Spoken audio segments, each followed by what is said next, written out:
रोंगटे खड़े हो जाते।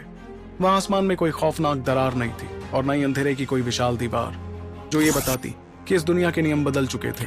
बस वहां सब कुछ धीरे धीरे गलत सा लगने लगा था, ठीक वैसे ही जैसे कोई खौफनाक मायाजाल चुपचाप किसी के दिमाग पर कब्जा करने लगा। अबीसिया के बाहरी किनारे पर खड़े होकर देखते ही वहां का आसमान बेहद खौफनाक लग रहा था।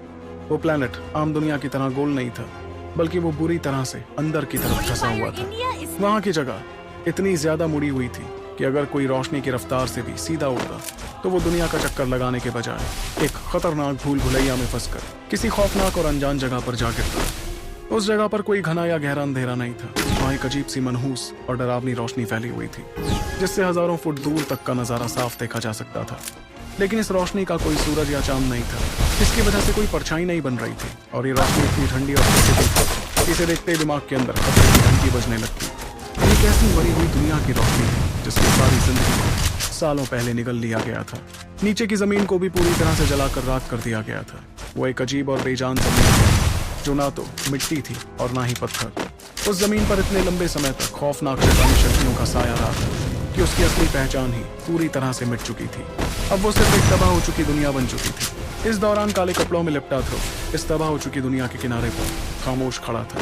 जैसे उसने उस मनहूस हवा में सांस ली तो उसके शरीर के अंदर मौजूद ताकतवर शक्तियां किसी उफनती हुई नदी की तरह दहाड़ने लगी। उसकी शक्तियों के रास्तों की गहराई में कई रंगों वाली दिव्य रोशनी अचानक जोर से भड़क उठी।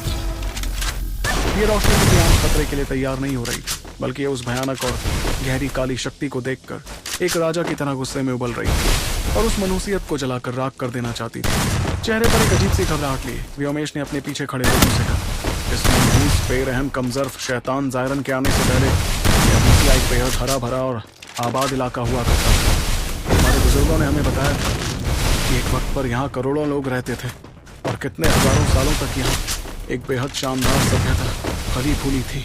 इतना कहते कहते व्योमेश रुका और फिर भारी मन से उसने आगे कहा, लेकिन उस शैतान ने हजारों साल पुरानी सभ्यता को इस शमशान में बदल दिया। वो खौफनाक बात सुनकर वहां मौजूद सभी डर के मारे एक गहरी सांस ली।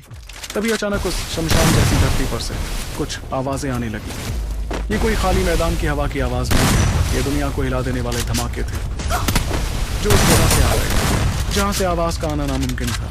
ये विशाल फौजों के टकराने की, खून जमा देने वाली दहाड़े थी। तरह तरह की शक्तियों, अंदरूनी शक्तियों और चेतना शक्तियों के खौफनाक शैतानी शक्तियों से टकराने के भयंकर धमाके हो रहे थे। और इन सब के बीच हजारों लोगों के एक पल में मारे जाने की चीखें साफ सुनाई दे रही थी। अपनी कलाई पर बंधी चमकती हुई पट्टी को देखते हुए व्योमेश ने फिक्र भरी आवाज में कहा, ये हमारी आगे वाली टुकड़ियां हैं।